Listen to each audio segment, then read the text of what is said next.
now we've got this nice uniform in there. You know, obviously you just take this, pull it off, and you got this wet stuff in there. It doesn't matter. Okay, the back of your Model Y Juniper, you've got all this nice space, and then, you know, you got some nice holes here, but man, these are just some big gaping holes. Not very organized. And you know, and really, if you want to just kind of have stuff here on the surface, you can't. Stuff is just going to like fall down into there. Well, we got that covered. So all we do is basically take this guy, push it on down here, the lid, right? It's got to hold the lid up.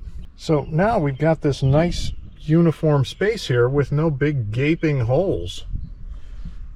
All right, that is pretty slick. You know, obviously then it doesn't interfere with any kind of a mat you've got going on back here. Then if you do want to get in there, you know, obviously you just take this, pull it off, and you got this. And then really what's nice about this is you can put all kinds of whatever wet stuff in there. It doesn't matter.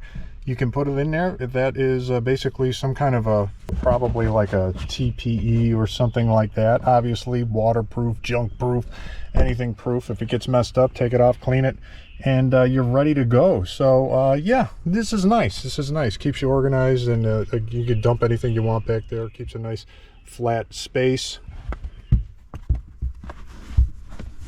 Don't have to worry about losing anything. It's kind of nice. And yeah, this is nice material.